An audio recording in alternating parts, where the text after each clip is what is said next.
pourquoi certains éléments sont radioactifs.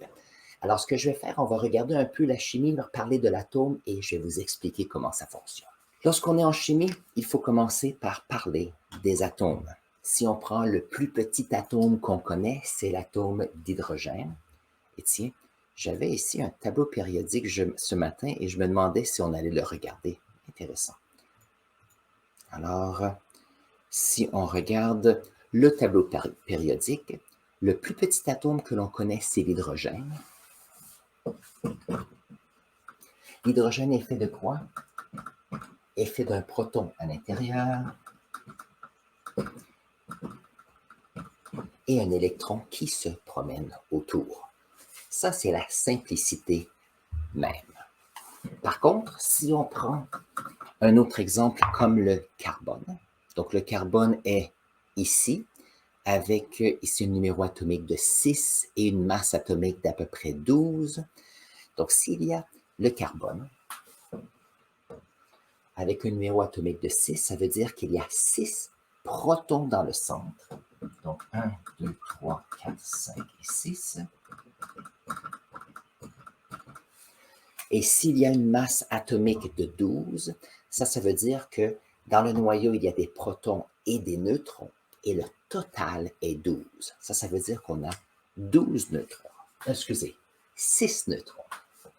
Donc ici, 1, 2, 3, 4, 5 et 6. Et ça forme le noyau. Donc on a 6 protons et 6 neutrons qui fait, ça ici c'est le numéro atomique et ça c'est la masse atomique.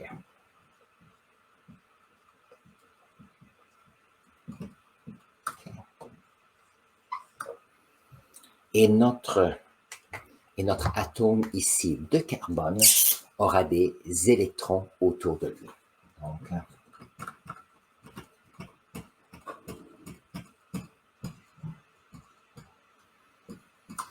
très bien.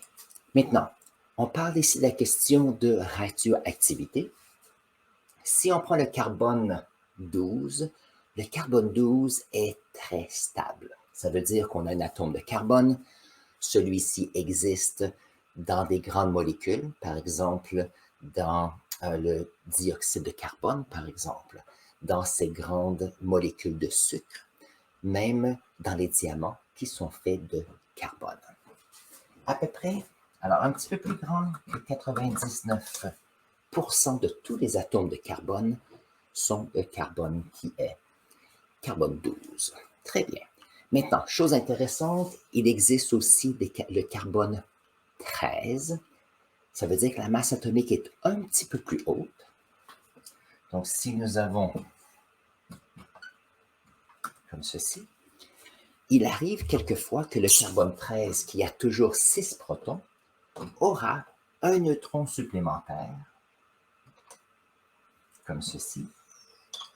Ça veut dire que la même atome, avec caractéristiques qui sont stables, vont avoir ici une masse un petit peu plus haute. Mais il existe un autre type d'atome de carbone. Et celui-ci, changeons de couleur, parce que j'aime bien les couleurs pour montrer les différences.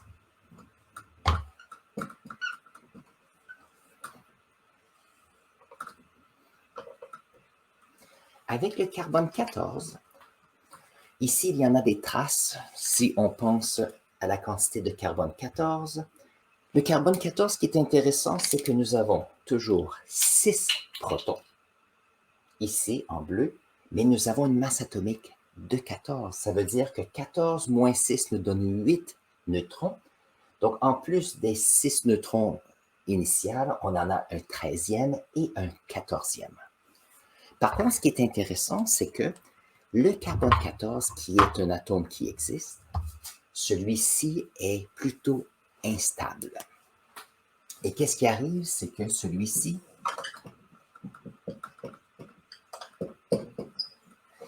peut finir par se briser en deux. Donc, il est stable jusqu'à une certaine jusqu'à un certain point, éventuellement, il dit « Ah, ça ne fonctionne pas » et il va se diviser.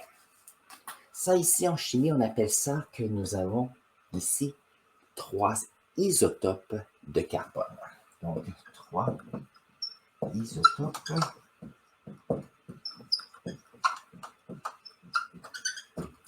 Donc, 3 isotopes de carbone qui est toujours le carbone, parce qu'il y a 6 protons, mais il y a un nombre de neutrons différents. Donc, je vais vous montrer, je vais te faire un exemple qui peut, une analogie. Disons que nous sommes des personnes qui aimons jouer, je ne sais pas, prenons une équipe de hockey par exemple, 3 avants, 2 défenses et une personne qui est dans le but pour protéger le but. Alors ici, qu'est-ce qu'on a? On peut avoir par exemple une équipe, on a 12 personnes, c'est une équipe qui est stable. Par contre, il arrive quelquefois qu'il y a des personnes qui s'ajoutent et on peut ajouter une personne à l'équipe, on peut ajouter une autre personne à l'équipe et on se dit, on a une équipe qui commence à être beaucoup plus grande, on a 14 personnes.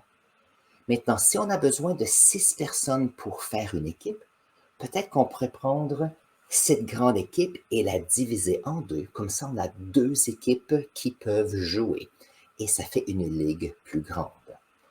Ça, c'est un exemple comment est-ce que plus on se retrouve avec de neutrons ici. L'équipe, c'est bon, mais plus il y a de personnes, ça peut être un peu moins stable ou ça nous donne des opportunités de plus.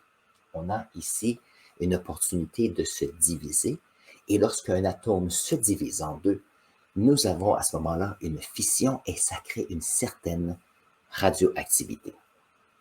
C'est un peu la même chose si nous avons un groupe d'amis. Quelquefois, on a un groupe d'amis de 5 ou 6 personnes, ça va très bien. Mettons plus petit. On a un groupe de 4 personnes et qu'est-ce qui arrive? On va à l'école, on va à une soirée. Oh, il y a une personne qui se joint, une autre personne qui se joint. On est rendu à 6, 7 ou 8 personnes. Et le groupe devient très grand. Et si nous sommes à une fête, c'est difficile. Et des fois, le groupe finit par se diviser en 2. Ça arrive. Quelquefois, il peut y avoir des émotions hautes, basses. Il y a toutes sortes de choses qui se passent. Les émotions, c'est un peu cette idée de radioactivité.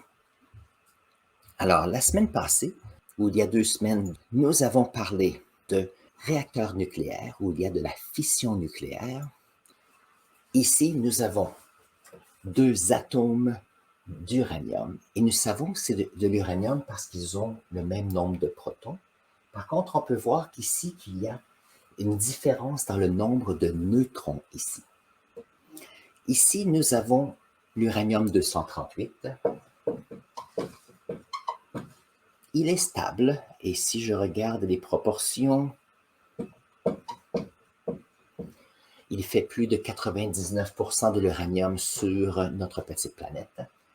Ça va très bien, il fait partie de l'environnement. Par contre, il y a une petite concentration, donc à peu près 0,7% des isotopes d'uranium qui sont de l'uranium 235.